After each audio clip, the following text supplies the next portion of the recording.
রমজানে পরিবর্তনের ফিকির করো। আমার বাপ, আমার ভাই, আমার ছেলেরা, নিজেদেরকে রহম করো। রমজান সুন্দর করো। রমজানে গুনাহ ছেড়ে দাও। রমজানে আল্লাহর ইবাদতে লাগাও। 20 রাকাত তারাবি পূর্ণ পড়ো। প্রতিদিন রোজা ঠিক মতো রাখো, বরকত হবে। 5 ওয়াক্ত নামাজ জামাতে পড়ো ভাইয়া। কেন নষ্ট হইলা? সে তোমারে মূল্যায়ন করে। তোমার এই চুল, তোমার এই প্যান্ট কোন ছাগলে দেখে? তুমি কও। এই সমাজের কোনো ভদ্রলোক, এই সমাজের মান্য গণ্য কোনো মানুষ, দিল দরদি, দিন দরদি কোনো মানুষ তোমার ঘরে দেখে? কেউ কোনোদিন তোমারে ডাকছে কোনোদিন যে বাবা তোমার এই অসাধারণ চুলের জন্য তোমারে ধন্যবাদ? হ্যাঁ, তো তাহলে সে সামান্যতম, আমরা তো মনে করেন একটু অনুভব করি, কথার কথায় অহংকারের জন্য বুঝাইতেছি না, যেন আমি এটা অনুভব করি আমরা যে অনেক মানুষ আমগরে মহব্বত করে, মুসাফা করে, হ্যাঁ, মাহফিলের জন্য বলে, তাহলে বোঝা গেল আমি অনুভব করি যে আমার অনেক মানুষ মহব্বত করে। আমার কথাটা বোঝেন নাই? অনেক মহব্বতের যেই কি পরিমাণ যন্ত্রণা, এগুলো এই নজরুল মোহাম্মদ এগুলো দেখলেই বোঝা যথেষ্ট। গমে আশিকি তেরা শুকরিয়া, এইটার অর্থ এইটা। গমে আশিকি মানে হইল ভালোবাসার বেদনা, ভালোবাসার যন্ত্রণা, মহব্বতের যন্ত্রণা। আল্লাহ তেরা শুকরিয়া মানে বুঝায় যে তোমার রাস্তায় যতবার যত দুঃখ পেয়েছি, তোমারে ভালোবাসতে গিয়ে সবকিছুর জন্য তোমার শুকর যে আল্লাহ তোমার রাস্তায় দুঃখ বেদনা জামিলার মিলছে। তো এই জন্য ভাইয়া তোমার তো এটা অনুভব করা উচিত, তোমার তো এটা ভাবা উচিত যে আমি যে প্রতিনিয়ত চুল পাল্টাইলাম, ডিজাইন পাল্টাইলাম, ফ্যাশন পাল্টাইছি, তো মানুষে আমারে কিতা কয়? আমি তো অনেক সময় বলি যে তোমাদের সমবয়সী ছেলেরা যখন তোমারে বলে দোস্ত তোরে সেরকম লাগে, তো তুই জিগাও না কা কি রকম? আমিও তো মানছি তোরে সেরকম লাগে, কিন্তু সেটা কেডা? মান হুয়া সে কে? যার মতো তোমারে লাগে নিশ্চিত খবর নিলে দেখবা ফুট্টাখোরের মতো লাগে, গাঞ্জাখোরের মতো লাগে, নেশাখোরের মতো লাগে, জুয়ারির মতো লাগে, লম্পট চরিত্রহীনের মতো লাগে বেটা, ইমানদারের মতো লাগে না, জুনায়েদ বাগদাদির মতো লাগে না, বাইজিদ বোস্তামির মতো লাগে না, কোন আল্লাহওয়ালার মতো লাগে না বেটা, কোন হারামখোরের মতো মনে হয়, কোন বাবাখোর ডাইলখোর ছাড়া, নেশাখোর ইয়াবাখোর ছাড়া অন্যদের মতো লাগে না বেটা। নামাজি এমন হয় না, চরিত্রবান এমন হয় না, ভালো মানুষ এমন হয় না। এজন্য ঘুরে দাঁড়াও। শাহরু রমাদান আল্লাযী উনজিলা ফীহিল কুরআন হুদাল লিন-নাসি ওয়া বায়্যিনাতিম মিনাল হুদা ওয়াল ফুরকান।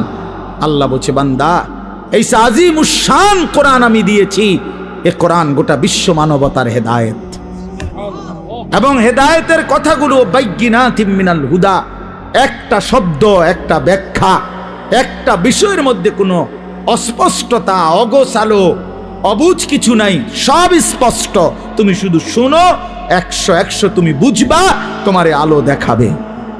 ওয়াল ফুরকান, এবং কোরআনই একমাত্র হচ্ছে সত্য মিথ্যা, ন্যায় অন্যায়, হালাল হারাম, জায়েজ না জায়েজ, ভালো মন্দের মধ্যে পার্থক্য করে। তুমি ভালো মন্দ চিনবা না যদি কোরআন না চিনো, তুমি সত্য মিথ্যা বুঝবা না যদি কোরআন না চেনো, হালাল হারাম, জায়েজ না জায়েজ, উচিত অনুচিত, ন্যায় অন্যায় বুঝবা না। বাংলা বই দিয়া হবে না, অঙ্ক ইংরেজি পদার্থ জীববিজ্ঞান বই দিয়া হবে না, কোরআন লাগবে। কোরআন চ্যালেঞ্জ করলাম নাই তো আমি, বাংলা অঙ্ক ইংরেজি পদার্থ ইতান আমি পড়ছি, আপনি আমার লগে কইয়েন কথা, হ্যাঁ আপনি কোনটা দিয়া বুঝাইবেন? সত্য মিথ্যার পার্থক্যকারী বই কোরআন, কোরআন, বাংলা না, অঙ্ক নয়। এগুলো নির্ধারিত কোনো বিষয়, দুনিয়াবি উপার্জনের জন্য কোনো বিষয় শিখায়। পদার্থ পদার্থই বুঝায়, জীববিজ্ঞান জীবের বিষয়ে বুঝায়, রসায়ন বিজ্ঞান রসায়নের বিষয়ে বুঝায়, ডাক্তারি ডাক্তারি বিষয়ে বুঝায়, ইঞ্জিনিয়ারিং ইঞ্জিনিয়ারিং বুঝায়। কিন্তু সত্য মিথ্যা, ন্যায় অন্যায়, আলো অন্ধকার, হালাল হারাম, উচিত অনুচিত, ভালো মন্দ বুঝায় শুধুই আল্লাহর কোরআন। কোরআন বিহীন তুমি আলো পাইবা কেমন? কোরআনবিহীন তুমি সত্যের সন্ধান পাবা কেমনে? অতএব আল্লাহ তাআলা বলছে, বান্দা, কোরআন নাজিলের মাস রমজান, ফামান শাহিদা মিনকুমুশ শাহরা ফালিয়াসুমহু। এই শেষ কথা হলো, আল্লাহ বলেন, বান্দা, অতএব তোমাদের যাদেরই জীবনে রমজান আসে, তোমরা যারা সাবালক রমজান পর্যন্ত পৌঁছবে, ফালিয়াসুমহু, তোমরা রোজা রাখো। ওহ, কি মায়া করে আল্লাহ বলছে, এই আমার বান্দা শুনো, রোজা রাখো, রোজা। ফালিয়াসুম, আল্লাহ যেন বলে, এই হায়াত যদি পাও, রমজান পর্যন্ত যদি পৌঁছো, রমজানের চাঁদ যদি দেখো না বান্দা, রোজা রাখ। যদি বলি, মাওলা রোজা রাখলে কি দিবেন পুরস্কার? আল্লাহ বলেন, আমি না 1 মাসেই তোমারে মুত্তাকি বানাই দেব। লাআল্লাকুম তাত্তাকুন, 1 মাসে মুত্তাকি। যদি বলি, মাওলা মুত্তাকি হলে কি হবে? আল্লাহ বলেন, জান্নাত তো বানাইছি আমি মুত্তাকির জন্যে। উইদ্দাত লিল মুত্তাকিন, জান্নাত বানানোই হয়েছে মুত্তাকিদের জন্যে। ইন্নাল মুত্তাকিনা ফি জান্নাতিন ওয়া উয়ুন, ইন্নাল মুত্তাকিনা ফি যিলালিন ওয়া উয়ুন। আল্লাহ বলেন, আমার মুত্তাকি বান্দারা জান্নাতেই বসবাস করবে। খালাস। অতএব বন্ধু, বাপ, নওজোয়ান, শুধু ওয়াজের জন্য যেন ওয়াজ না হয়। শুধুই বললাম আমারে এই মাহফিলওয়ালারা হেরা নাকি দাওয়াত দিতে বহুত পেরেশানি করতে হয়েছে, কেমনে জোড়া তালি দিয়া, হ্যাঁ, সেলিম ভাই শেষ পর্যন্ত রাজি করাইছে। আলহামদুলিল্লাহ, সকলেরই ভালোবাসায় আল্লাহ আনাইছে, ঠিক না? আল্লাহ আমাদের সবাইকে ভালো করেন, আমাদের জীবন সুন্দর করেন, আমাদের আখিরাত সুন্দর করেন। কিশোর নওজোয়ান বন্ধু, আমি তো ধমক দিলাম, একদিন আফসুস করবা যে তোমারে যদি আরো কেউ ধমক দিত। বলো নাই ভাইয়া, বোঝো নাই? আজ তো আমি ধমক দিছি, মনে করো আমি তোমারে ফিরাইতে চেষ্টা করছি, কিন্তু যে তোমারে ধমক দেয় না, ছেড়ে দিছে, সে তো তোমারে অন্ধকারে ছেড়ে দিছে তো তোমারে নাফরমানে। আমি তো ফিরাইতে চাচ্ছি, আমি তো ধমক দিয়ে আগাইতে চাইতেছি।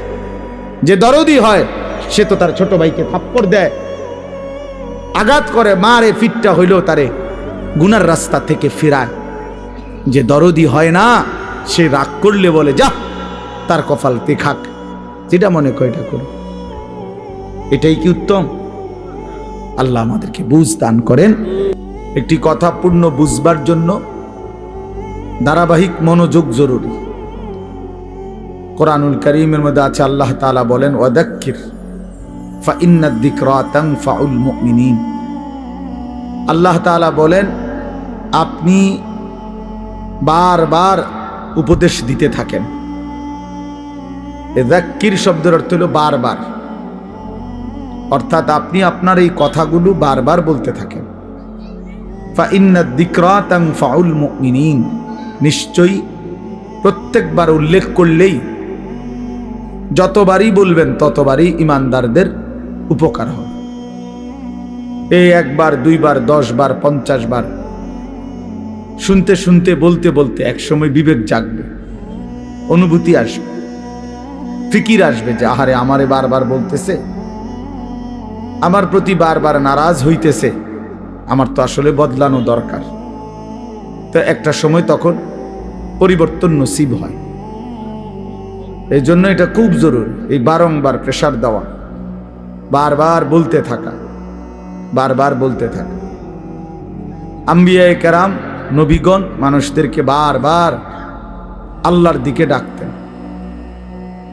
950 বছর একটানা হযরত নূহ আলাইহিস সালাম একই এলাকার মানুষকে, একই অঞ্চলেই আল্লাহর দ্বীনের দাওয়াত দিয়েছে। এক জায়গাতে, আজকে চিটাগাং, কালকে সিলেট, পরশু খুলনা, এমন না, একই অঞ্চলের মানুষকে, মনে করেন একটা নির্ধারিত সীমারেখার ভেতরেই এই মানুষগুলোকেই তিনি 950 বছর বলে গেছেন। হতাশ হন নাই, বলেই গেছে। আমাদের নবী সাল্লাল্লাহু আলাইহি ওয়াসাল্লাম যখন তায়েফের ময়দানে প্রথমবার কালেমার দাওয়াত দিছেন, তখন সবাই প্রত্যাখ্যান করছে, কেউ গ্রহণ করে নাই নবীজির কালেমা। কেউই ঈমান আনে নাই, বরং সবাই নিজেদের বাচ্চা ছেলে পেলেদেরকে লেলায়ে দিছে, পাথর মেরে আল্লাহর নবী সাল্লাল্লাহু আলাইহি সাল্লামকে তাড়ায় দিছে। কিন্তু কিছুদিনের ব্যবধানে ঠিক এই তায়েফ থেকেও অসংখ্য অগণিত লোক কালেমা পড়ে মুসলমান হয়েছে। এবং খন্দকের যুদ্ধের সময় এই তায়েফের একজন সাহাবীর বুদ্ধিমত্তায় খন্দকের বিজয়ের অনেক বড় সহযোগিতা, সাপোর্ট হয়েছে। তাইলে নবী সাল্লাল্লাহু আলাইহি সাল্লাম সেদিন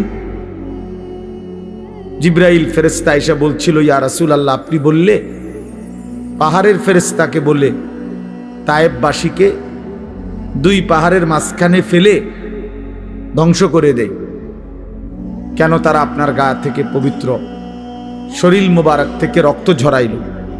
কিন্তু নবী সাল্লাল্লাহু আলাইহি সাল্লাম বলছেন, ইন্নী লাম উবআস লাআনান ওয়ালা গাদিবান, ইন্নামা বুইসতু রাহমাতান। বলছেন জিবরাইল, আমি অভিশাপ দিতে আসি নাই, আমি শুধুই কেবল রাগ করতে আসি নাই, ধ্বংস করতে আসি নাই, আমি এসেছি রহমত হয়ে। রহমত হয়ে আমি যদি আমার উম্মত ধ্বংস করে দেই কথায় কথায়, তাইলে আমি কালেমার দাওয়াত দেব কাকে? কাজেই তিনি বলছেন নবী সাল্লাল্লাহু আলাইহি সাল্লাম, জিবরাইল অপেক্ষা করো, আজ তারা ঈমান আনে নাই, ও চিরেই একদিন তাদের বংশধর, তাদের খানদানের কেউ হয়তো ঈমান আনবে। এই জন্য এই বারবার শুনলে, বারবার বললে, বারবার বলতে থাকলে কলিজার মধ্যে একসময় ধাক্কা লাগে। একটা শক্ত পাথরের উপরেও যদি বারবার বৃষ্টির পানি পড়ে